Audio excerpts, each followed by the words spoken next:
Born in Dallas, Texas on October 3, 1954, Stevie Ray Vaughan would eventually grow to become one of the most influential blues guitarists of all time. Despite his chaotic life, his talent brought him to the height of musical success. But after a successful show in 1990, Vaughan's life tragically ended in a helicopter crash. Join us as we delve into the horrifying last minutes of Stevie Ray Vaughan. With his band Double Trouble, Stevie Ray Vaughan spearheaded a blues revival during the era of Duran Duran and MTV. But it wasn't all a success story. During the mid-1980s, Stevie Ray Vaughan's life was marred by severe substance abuse. The overnight notoriety Vaughan enjoyed contributed to his undoing. To capitalize on his success, he was kept on a punishing road schedule. In 1984 and 1985 combined, Vaughan estimated that he spent fewer than 30 days at home. Vaughan said that a number of musicians became involved in drugs and drinking because there's a belief that you have to do that. He went on to say, "I know when I started playing in bands going out on the road, these guys were getting real loaded.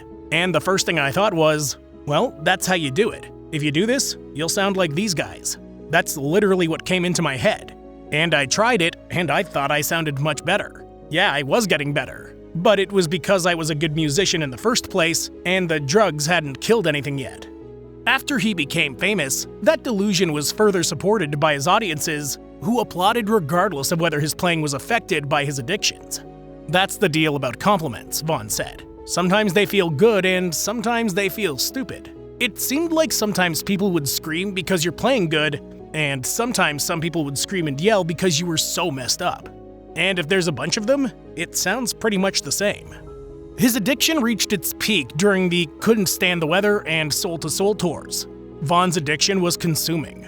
During one 1986 show in London, Vaughan toppled right off the stage. And in September 1986, while touring in Germany, Vaughan's health took a dire turn. Excessive alcohol and cocaine use led to serious physical complications, including internal bleeding.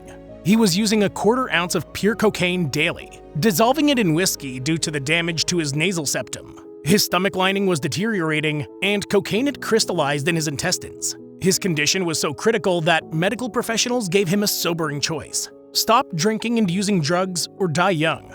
This moment marked a turning point for Vaughan. He chose to confront his addiction, leading to his eventual sobriety.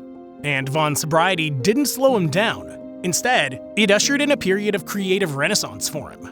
The success of his next album, In Step, earned him critical acclaim and a Grammy Award for Best Contemporary Blues Recording. He credited support from family, friends, and fellow musicians like Eric Clapton with pulling him through.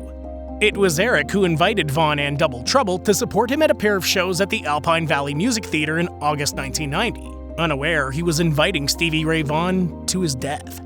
On August 26, 1990, Eric Clapton and Stevie Ray Vaughan got on stage for their second show in East Troy, Wisconsin.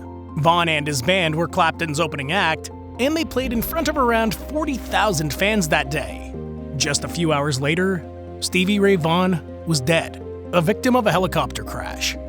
As authorities investigated, Stevie Ray Vaughan was buried on August 30th, 1990 at Laurel Land Memorial Park in Dallas.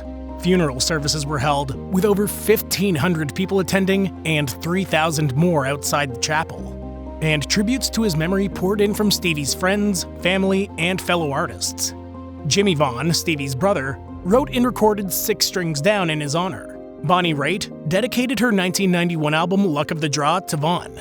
Other artists, including Eric Johnson, Buddy Guy, Stevie Wonder, and many more, recorded songs in his memory. His fiancée, Jana Lapidus, also honored Vaughan's legacy by releasing a book titled 4 Years in Pictures, Offstage with Stevie Ray Vaughan, 1986-1990. This memoir included candid, behind-the-scenes photographs of Vaughan's last 4 years, drawn from her private collection. In Austin, Texas, a memorial statue was erected at Auditorium Shores on Lady Bird Lake, a frequent site of Vaughan's concerts. And in 1991, Governor Ann Richards proclaimed October 3rd to be Stevie Ray Vaughan Day in Texas. In 1993, the Stevie Ray Vaughan Memorial Scholarship Fund was established. The fund focuses on students at Griner Middle School, a music magnet school in the Oak Cliff area of Dallas, where Vaughan spent his childhood. Martha Vaughan, Stevie's mother, participated in the annual scholarship auditions at Griner Middle School and helped select the award recipients. To date, 173 scholarships have been awarded to music students at Griner Middle School. But over the years, the tragedy weighed heavy on Eric Clapton's mind, and he beat himself up about it. He's quoted saying the worst thing for him was that Stevie Ray had been sober for 3 years and was at his peak. Clapton said, "When he played that night, he had all of us standing there mere with our eyes dropped.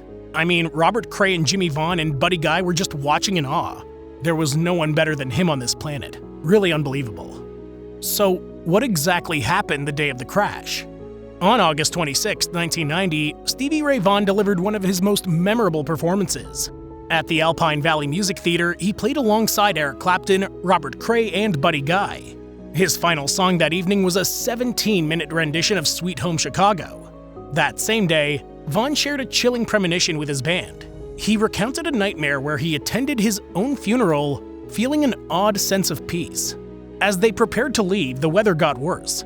Dew had settled on the helicopter's windshields, set to transport the performers back to Chicago. Stevie, initially scheduled to travel with his brother Jimmy and sister-in-law Connie in a different helicopter, found his seat taken by one of Clapton's crew members.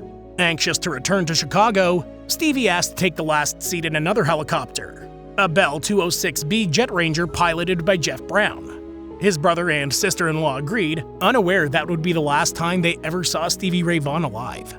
At 1 a.m., the helicopters departed in dense fog. According to Eric Clapton, there was a convoy of helicopters. Shortly after takeoff, Vaughan's helicopter, piloted at high speed and low altitude, banked sharply left and crashed into the side of a 300-foot-high ski slope, barely over half a mile from where they started. All on board, including Stevie Ray Vaughan, died instantly. Clapton said, "When I got back, I went straight to bed, and I was woken about 7 in the morning by my manager, Roger Forrester, saying that the helicopter with Stevie Ray and our chaps hadn't come back. And then a bit later, someone discovered the wreckage. That was it." The news of the crash remained unknown until the helicopter failed to arrive the next morning. A search helicopter discovered the wreckage 50 feet below the hill's summit. Eric Clapton and Jimmy Vaughan had the grim task of identifying the bodies. In the meantime, Stevie Ray's mother and brother sued the pilot, the helicopter company, and the makers of the aircraft over his death. Their attorney said that the helicopter should have never taken off. They sought $30,000 in damages. Vaughan's family and Omniflight were eventually able to settle out of court in 1995, but the settlement was kept private.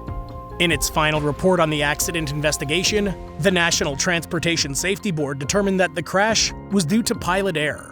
The post-crash investigation found that the helicopter pilot was a highly experienced commercial pilot and flight instructor with more than 5,000 flight hours, including 1,500 hours flying the same type of helicopter he had flown that tragic night. However, he didn't possess a Federal Aviation Administration certificate, equivalent to a license, for instrument flight operations, and the helicopter was not equipped for instrument flight. The flight took place late at night and fog was in the area. The report went on to say that the pilot's lack of planning for the flight conditions, the lack of familiarity with the area, and the low visibility at night caused him to become disoriented and fly directly into the side of a ski slope. The helicopter was only 100 feet above the ground and well below the hill's summit when it crashed. Despite his untimely death at the age of 35, his music continues to inspire and resonate with fans and musicians around the world. After his death, Stevie Ray Vaughan was inducted into the Blues Hall of Fame in 2000 and the Rock and Roll Hall of Fame in 2015. Stevie Ray Vaughan is survived by his fiancée, Jana Lapidus, his brother Jimmy Vaughan, and his mother Martha Jean Vaughan. And with that, we've come to an end. That's it for today. Comment down below about your thoughts, and don't forget to subscribe, like, and hit the notification bell to stay updated on our latest videos. We'll see you in the next one. Thanks for watching.